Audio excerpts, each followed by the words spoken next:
Han pasado más de 65 años desde que Denise, el bribón, se estrenó en televisión, y los actores han vivido bodas, escándalos, decepciones y transformaciones que nadie habría podido imaginar. ¿Sabíais que el niño que interpretaba al pícaro más adorable de la televisión estadounidense recibía golpes de sus propios familiares cada vez que cometía un error en el rodaje y que nadie del equipo hizo nada para impedirlo?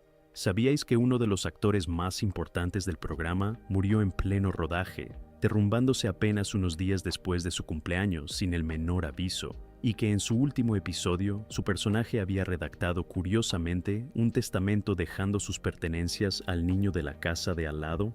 Algunos triunfaron, otros desaparecieron, otros no llegaron a salir con vida. Aquí está exactamente lo que fue de cada uno de ellos. Número 1. Sylvia Field en el papel de Martha Wilson. Sylvia Field era la presencia cálida, paciente y casi abuelesca que sostenía el hogar de los Wilson, siempre dispuesta con una palabra amable, siempre manteniendo las cosas en su sitio en silencio, mientras su marido George bufaba e irascible por lo de Denise en la casa de al lado. Martha Wilson estaba escrita como la mitad más suave y gentil de la pareja vecina, la que adoraba genuinamente al niño, aunque él pusiera su vida patas arriba, semana tras semana. Y Sylvia Field transmitía ese calor con una gracia tan natural que te hacía creer en cada segundo. Participó en la serie entre 1959 y 1962, 90 episodios en total, formando parte del tejido emocional del programa, tanto como cualquier otro intérprete que apareció en esa pantalla.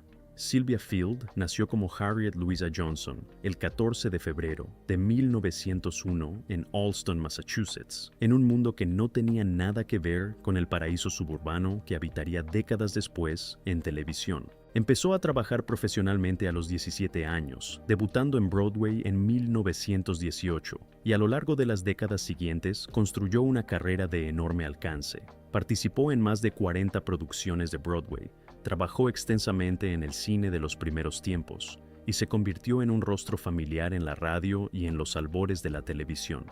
Cuando llegó Denise el bribón, ya se acercaba a los 60 años, y seguía siendo tan precisa, tan afilada y tan magnética ante las cámaras como cualquier intérprete de la mitad de su edad.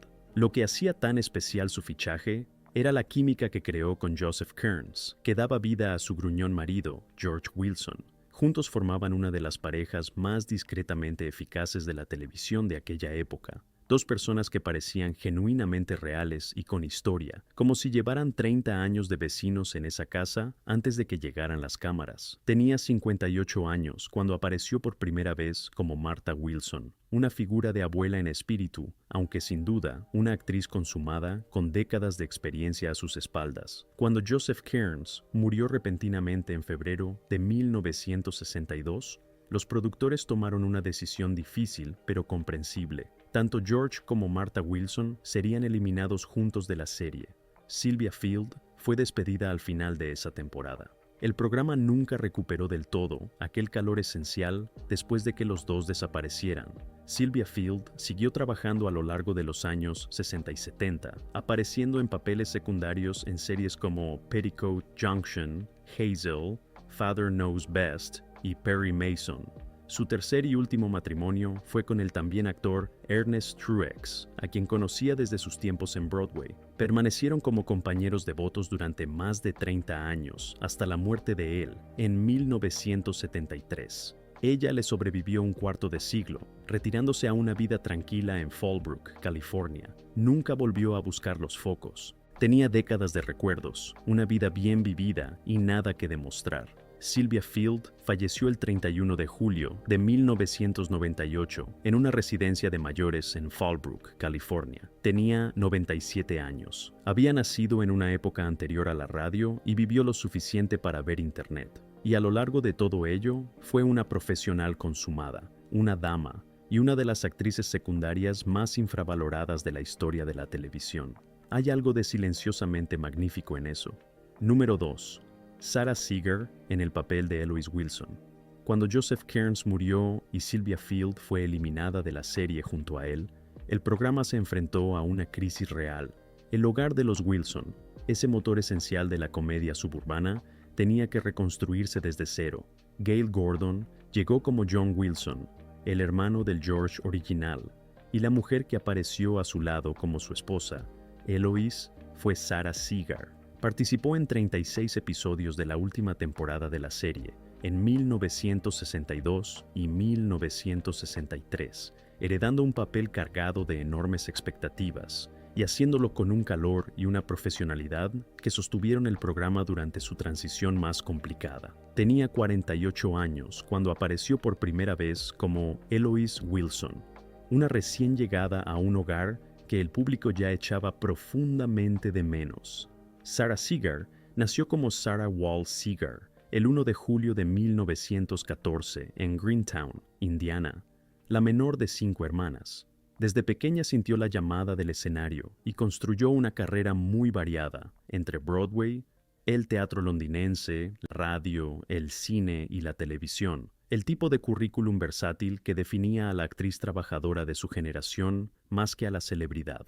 Apareció como una de las vecinas del pueblo en la adaptación cinematográfica de The Music Man junto a Robert Preston y Shirley Jones. En Broadway conoció a su marido, el actor y director Ezra Stone, mientras ambos hacían Horse Fever en 1940. Se casaron en 1942 y permanecieron juntos de por vida, criando 2 hijos y construyendo una sociedad creativa que iba mucho más allá de sus carreras individuales. Su trabajo en televisión estaba marcado por esa misma versatilidad discreta. Los aficionados a la televisión de cierta época quizá la recuerden por una notable presencia en Embrujada, donde interpretó nada menos que 10 personajes completamente distintos a lo largo de la serie, testimonio de la clase de talento camaleónico y fiable en el que los productores confiaban plenamente. Sus apariciones en Denise el Bribón llegaron al final de la trayectoria del programa, pero aportó una frescura y una vivacidad genuina a Eloise Wilson, que hizo que el personaje pareciera real en lugar de un sustituto de lo que se había perdido. Después de sus años en pantalla, Sarah Segar se dedicó a la siguiente generación de intérpretes. A partir de 1967, se involucró profundamente en la formación de jóvenes actores a través del American College Theater Festival, el Kennedy Center for the Performing Arts y los programas de música y teatro del Ejército de los Estados Unidos. Entregó su conocimiento profesional y sus décadas de experiencia a estudiantes que necesitaban exactamente lo que ella había pasado la vida acumulando. Sarah Segar murió el 12 de agosto de 1990 en Langhorne, Pensilvania, en el St. Mary Hospital. Tenía 76 años. Dejó a su marido Ezra Stone, a su hijo Joseph, a su hija Francine y a 4 nietos.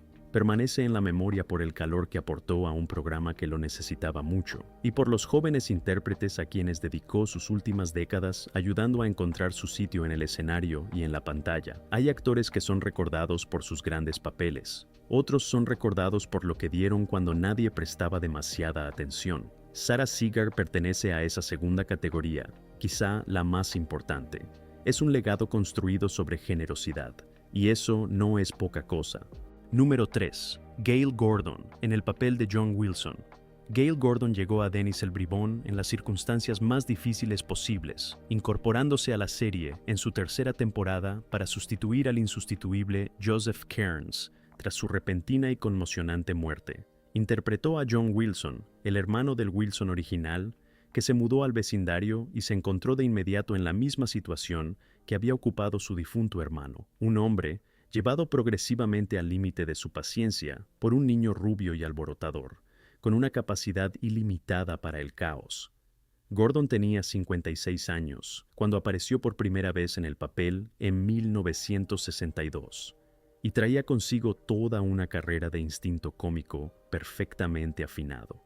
Gale Gordon nació como Charles Thomas Aldrich Jr. el 20 de febrero de 1906 en Nueva York, hijo de un padre vaudevilleril y de una madre actriz inglesa. Creció en parte en Inglaterra, lo que le dio una precisión en el habla y una calidad particular de formalidad cómica que definiría toda su vida profesional. Empezó en la radio en los años 20 y a lo largo de las décadas siguientes se convirtió en una de las voces más omnipresentes de la radiodifusión americana, participando en decenas de programas diferentes por semana durante la edad de oro del medio. Era célebre por interpretar a la figura de autoridad pomposa, engreída e irascible, un tipo que habitaba con tal maestría específica que nunca parecía un tipo, sino una persona de carne y hueso. El público televisivo, de dos generaciones distintas, lo conocía sobre todo como el eterno contrincante de Lucy. Él y Lucille Ball desarrollaron una sociedad cómica que perduró a lo largo de varias series: The Lucy Show, Here's Lucy, e incluso su breve regreso final, Life with Lucy, en 1986.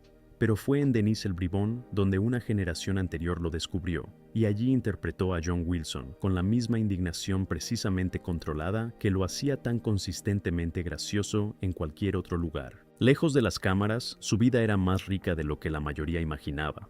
Durante la Segunda Guerra Mundial, Gordon sirvió con auténtica distinción en la Guardia Costera, comandando una embarcación de desembarco en operaciones frente a la costa californiana, hecho que contrastaba de forma sorprendente con los personajes torpes que interpretaba en pantalla. En sus horas libres era pintor, escritor, músico aficionado y un hombre profundamente satisfecho. Se casó con la actriz Virginia Curley en 1937 y permanecieron juntos durante casi 60 años. El capítulo final de sus vidas juntos fue una de las historias más discretamente devastadoras de Hollywood.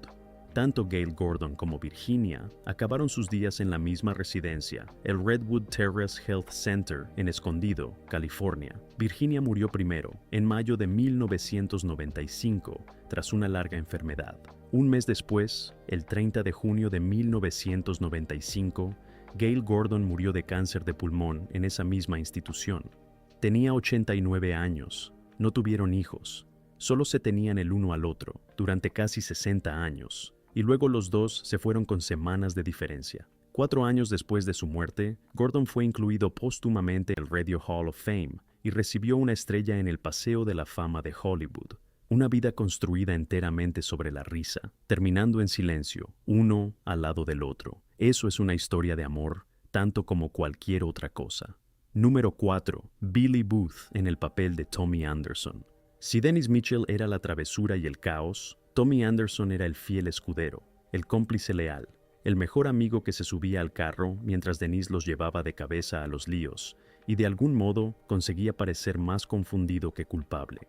Billy Booth interpretó a Tommy con una naturalidad tranquila que encajaba perfectamente con la energía inquieta de Jay North. Y juntos, los dos niños crearon en pantalla una amistad que parecía completamente genuina, el tipo de amistad que existe entre niños que aún no han aprendido a ser cautelosos el uno con el otro. Tenía 9 años cuando la serie se estrenó en 1959 y apareció en 111 episodios a lo largo de toda la producción. William Allen Booth nació el 7 de noviembre de 1949 en Los Ángeles, California.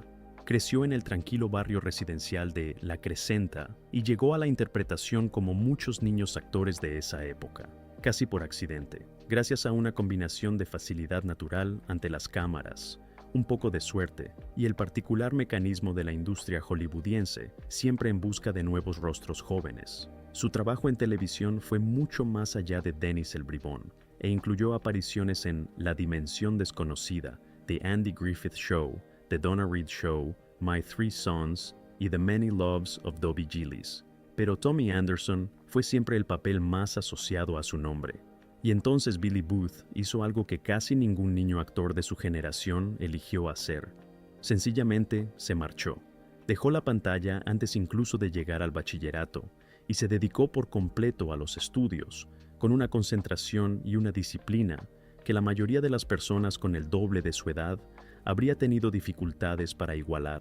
Se graduó en el Instituto Crescenta Valley en 1967, obtuvo una licenciatura en la Universidad del Sur de California en 1971 y completó su formación jurídica en el Hastings College of the Law de la Universidad de California en 1974. Aprobó el Colegio de Abogados, se trasladó a Los Osos, California, y pasó décadas ejerciendo como letrado. Impartió clases de Derecho Mercantil e Inmobiliario en el Cuesta College y en la Cal Poly San Luis Obispo, formando a estudiantes que no tenían ni la más remota idea de que el hombre al frente del aula había sido el mejor amigo de Dennis el Bribón, en uno de los programas más vistos de la historia de la televisión americana. Su lucha contra el alcoholismo no era un secreto para quienes le conocían de cerca. Era un alcohólico en recuperación, y en un acto final de honestidad característica, su esquela pedía expresamente que los homenajes se hicieran mediante donaciones a Alcohólicos Anónimos en lugar de flores. Billy Booth murió el 31 de diciembre de 2006 en San Luis Obispo, California. Tenía 57 años. Fue niño estrella, abogado, profesor y un hombre lo suficientemente honesto sobre su capítulo más oscuro como para reconocerlo públicamente incluso en la muerte. El niño que interpretó a Tommy Anderson resultó ser uno de los pocos actores infantiles de su generación que logró construir una vida verdaderamente significativa más allá de los focos. Eso exige un tipo particular de valentía, la clase que no recibe aplausos. Número 5. Gloria Henry en el papel de Alice Mitchell. Era la madre televisiva perfecta, rubia, cálida, eternamente paciente, siempre sonriente, aunque Denise acabara de provocar una catástrofe en el jardín o de crear accidentalmente un incidente con el arriate de flores premiado del vecino. Gloria Henry interpretó a Alice Mitchell, la devota y eternamente radiante madre de Dennis, con una naturalidad que hacía que el papel pareciera no costar ningún esfuerzo. Tenía 36 años cuando entró por primera vez en la cocina de Alice en 1959 y aportó al personaje una luminosidad que lo hacía imposible de no querer. Alice era el centro emocional de la familia Mitchell, la presencia estable que mantenía todo en su sitio mientras los hombres a su alrededor parpadeaban desconcertados ante lo que Denise había hecho esta vez. Gloria Aileen McEnery nació el 2 de abril de 1923 en Nueva Orleans, Luisiana, y creció en los alrededores del legendario Barrio del Jardín de la ciudad. Había construido su carrera a finales de los 40 y principios de los 50 a través de una amplia variedad de películas, comedias, westerns, policíacas, que le dieron considerable experiencia, aunque los papeles no siempre fueran los protagonistas que merecía. Compartió pantalla con Charles Bronson, George Raft, Lucille Ball y Marlene Dietrich, acumulando un currículum que la mayoría de las actrices de esa época habrían envidiado. También fue eliminada de una de las primeras series de televisión en las que participó al quedarse embarazada, recordatorio de lo poco que la industria se adaptaba a las mujeres que tenían la audacia de tener familia. Denise el Bribón lo cambió todo. De repente era la madre de toda América, el rostro de la calidez maternal paciente transmitido a millones de salones cada domingo por la noche. El papel consumió su identidad pública de maneras que nunca anticipó del todo. Reconoció más adelante que había quedado tan completamente asociada a Alice Mitchell que otras oportunidades de trabajo se volvieron casi imposibles de encontrar. La bendición y la carga eran lo mismo. Hizo apariciones ocasionales a lo largo de las décadas y volvió brevemente a la gran pantalla en 2005 en una comedia romántica dirigida por Charles Matthau, el hijo de Walter Matthau, un pequeño y entrañable recordatorio de que seguía ahí, con ganas, con capacidad. Lo verdaderamente sorprendente de Gloria Henry no es solo lo que sobrevivió, sino cuánto tiempo lo sobrevivió. Nació en 1923 y aún seguía viva en 2021, casi un siglo de historia, vivido a través de los ojos de una sola mujer. Gloria Henry falleció el 3 de abril de 2021 en Los Ángeles, California, solo un día después de cumplir 98 años. Un único día. Había pasado sus últimos años en silencio, una figura querida que nunca había desaparecido del todo de los corazones de quienes crecieron viendo su serie. Era el tipo de mujer que te hacía creer que la calidez es una elección y que puedes elegirla cada día de tu vida. Denise Mitchell tuvo suerte de tenerla como madre. Todos tuvimos suerte de que existiera. 98 años es una vida y los vivió todos y cada uno de ellos. Número 6. Jenny Russell en el papel de Margarita. Si Denise Mitchell era el huracán adorable y Tommy era el fiel compañero, entonces Margarita era la complicación gloriosa. La niña de las trenzas y las gafas de montura gruesa, que seguía a Denise a todas partes, devotamente enamorada de un niño que apenas podía soportar su presencia, creando una dinámica tan perfectamente calibrada que hacía reír al público cada vez. Jenny Russell interpretó a Margarita con una precisión y un compromiso cómico que elevaba al personaje muy por encima de lo que el guión por sí solo podría haber logrado. Tenía 8 años cuando apareció por primera vez en pantalla en 1959 y la química entre ella y Jay North era absolutamente real. porque el propio North la había elegido personalmente para el papel. Jeannie Russell nació el 22 de octubre de 1950 en Pasco, Washington, en una familia impregnada de música y espectáculo. Su padre era cantante y su madre pianista, y la casa en la que creció estaba llena de energía creativa desde el principio. Llegó a Denise el Bribón a través de un proceso de selección que se convirtió en leyenda entre bastidores. Durante su prueba final, después de que múltiples rondas hubieran reducido a cientos de niñas a un puñado de finalistas, se le pidió que leyera junto al propio Jay North. North se giró hacia los productores después y dijo simplemente: «Me gusta Jeannie». La decisión estaba tomada. El instinto de un niño resultó ser completamente acertado, y ella dio vida a Margarita en 38 episodios, de una manera que ninguna otra actriz podría haber logrado.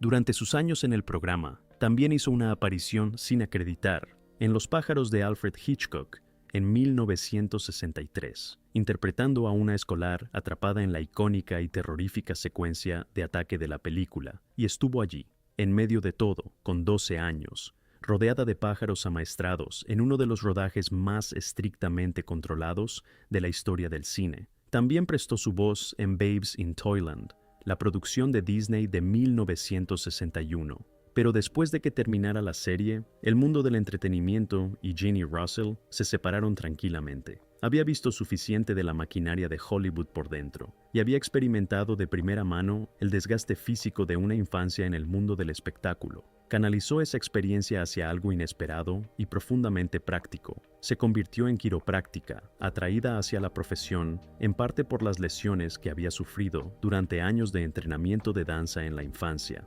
Tras asistir al Valley College y trabajar brevemente como tesorera auxiliar en el Dorothy Chandler Pavilion de Los Ángeles, completó su formación y lleva ejerciendo la quiropráctica en la zona de North Hollywood desde 1978. En 2026, Jeannie Russell tiene 75 años, sigue en consulta, sigue ayudando a la gente a curarse de maneras que no tienen nada que ver con las cámaras.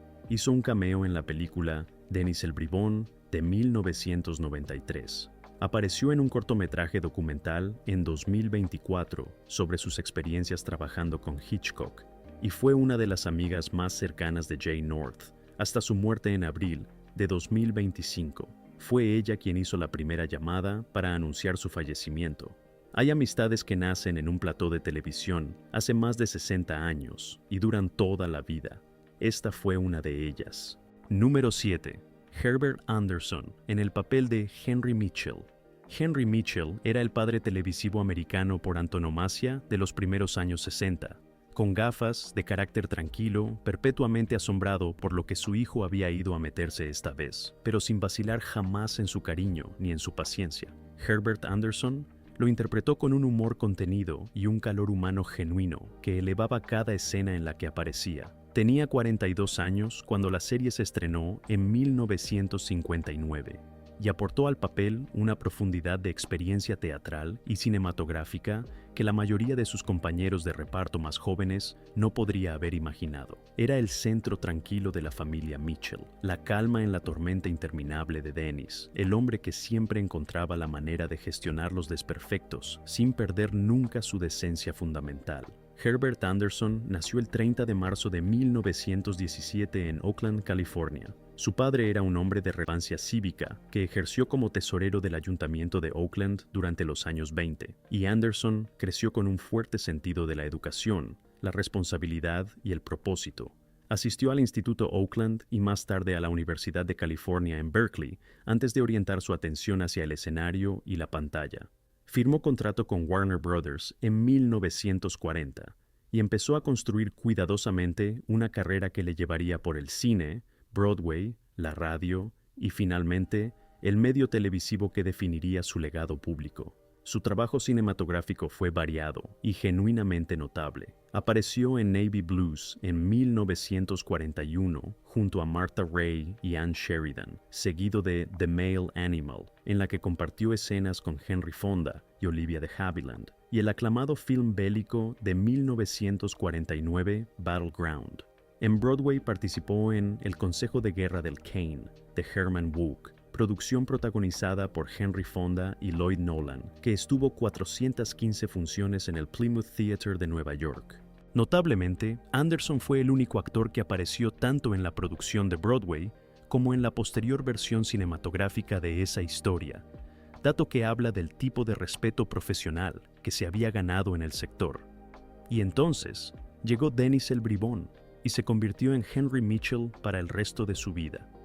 Después de que la serie terminara en 1963, Anderson siguió trabajando con regularidad en televisión a lo largo de los años 70, con apariciones en numerosos programas. Se retiró de la interpretación en 1982, tras una operación de corazón grave, decisión personal, discreta y definitiva. Pasó sus últimos años en Palm Springs, California, junto a su esposa Mary Virginia Palmer. Herbert Anderson murió el 11 de junio de 1994 en Palm Springs, a los 77 años, por complicaciones derivadas de un ictus. Fue un hombre que trabajó junto a algunos de los mayores talentos del siglo XX. Construyó una carrera de auténtico mérito en 3 disciplinas distintas y le dio a la televisión americana uno de sus padres más entrañables y duraderos. Merecía más reconocimiento del que jamás recibió. Esa es la verdad sencilla y honesta, y hay que decirla con claridad. Número 8. Joseph Kearns, en el papel de George Wilson. Sin el señor Wilson no habría habido Denis el Bribón. No de verdad, no de ninguna manera que importara o calara hondo. George Wilson, el jubilado cascarrabias y amante de la paz, cuyo mundo cuidadosamente ordenado quedaba patas arriba por culpa de un niño pequeño cada semana. Era el motor que impulsaba las mejores comedias de la serie y sus momentos más discretamente humanos. Joseph Kearns lo interpretó desde el primer episodio en 1959, con tal maestría específica y comprometida, que el personaje se convirtió en una de las figuras definitorias de su época. Tenía 52 años cuando empezó la serie, y cada actuación que ofreció parecía vivida, arraigada y completamente real.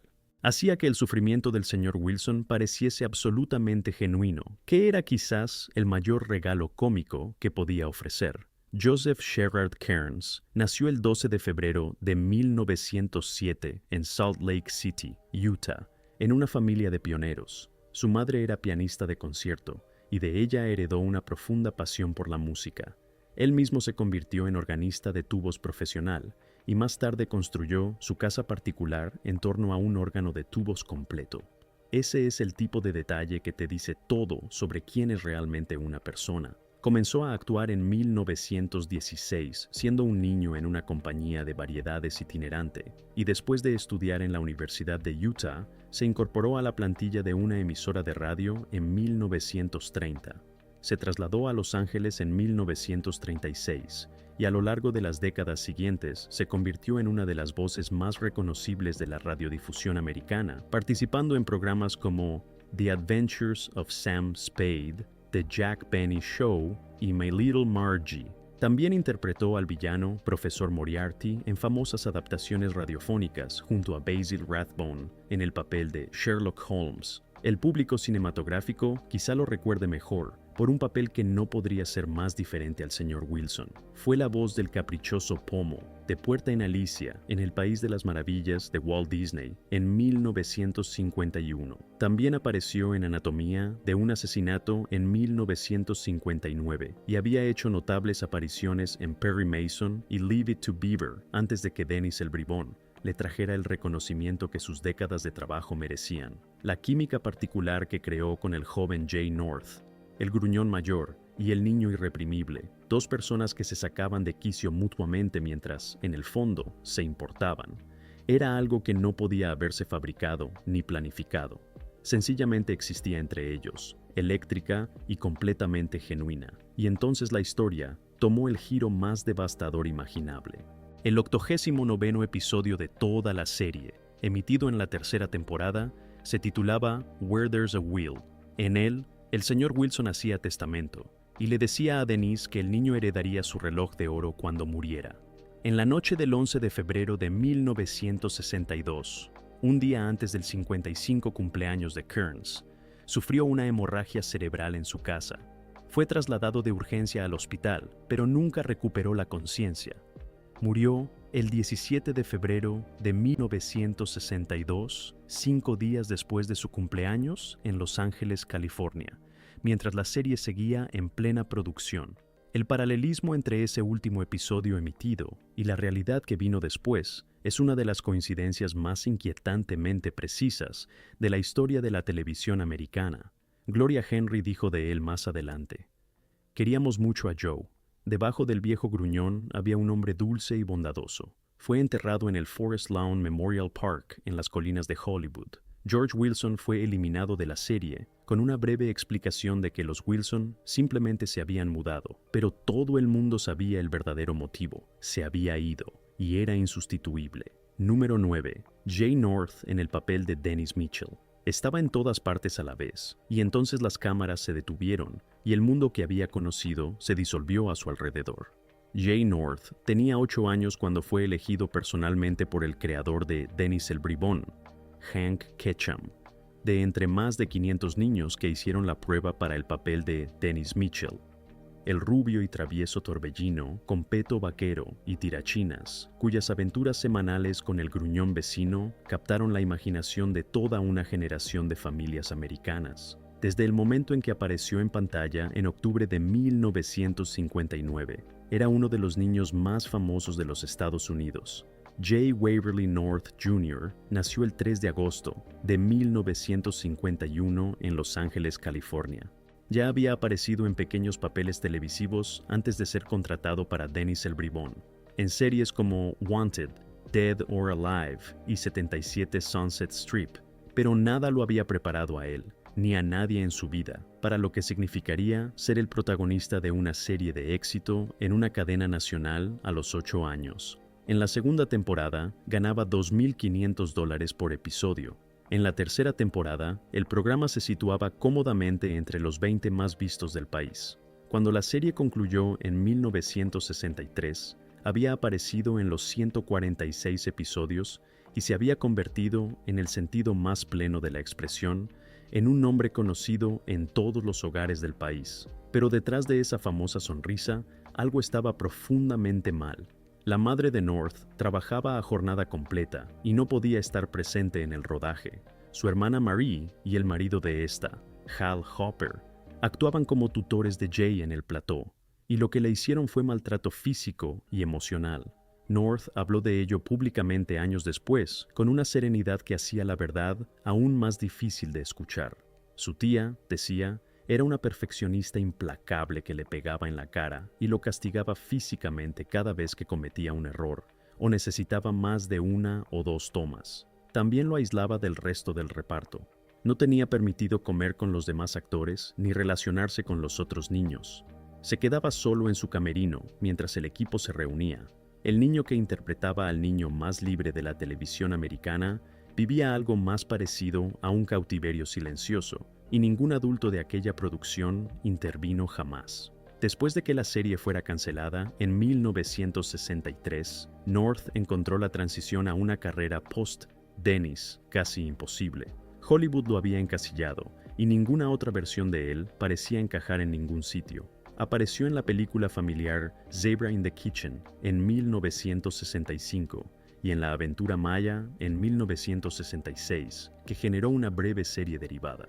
Hizo trabajos de doblaje en programas de animación, tuvo apariciones dispersas y lo pasó mal. En 1977 se alistó en la Armada de los Estados Unidos, sirviendo como marinero destinado en Norfolk, Virginia, y fue licenciado con honores en 1979. En los años siguientes trabajó a través de la organización A Minor Consideration junto a Paul Peterson, asesorando a ex niños actores que lidiaban con las consecuencias de la fama temprana. Después trabajó como funcionario de prisiones en un centro en Lake Butler, Florida, ayudando a jóvenes en dificultades a encontrar su camino, conociendo de cerca lo que significa ser joven y necesitar una protección que nadie ofrece. Se casó 3 veces. Su tercera esposa, Cindy Hackney, estuvo a su lado hasta el final. Durante años, North no era capaz de obligarse a ver las reposiciones de Dennis el Bribón. Los recuerdos eran demasiado complicados, las emociones demasiado pesadas.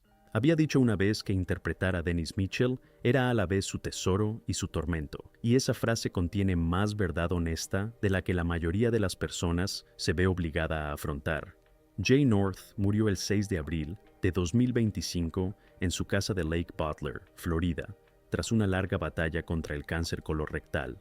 Tenía 73 años. Su amiga Lori Jacobson compartió la noticia en redes sociales escribiendo que tenía un corazón tan grande como una montaña y que todas las conversaciones terminaban igual, con él diciendo, «Te quiero con todo mi corazón».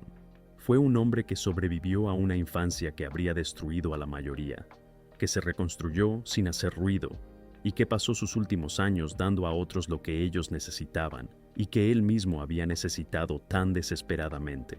Aquel niño de peto merecía mucho más de lo que recibió, y al final encontró la manera de dar a otros lo que él nunca tuvo. Esa es la verdad más profunda sobre Jay North. Dejad un comentario contándonos qué historia os ha sorprendido más, o compartid un recuerdo de cuando veíais Denise el Bribón de pequeños, y si aún no os habéis suscrito, este es el momento. Hay muchas más historias como esta por llegar. Historias de los programas y las personas que marcaron a toda una generación y dejaron algo real detrás.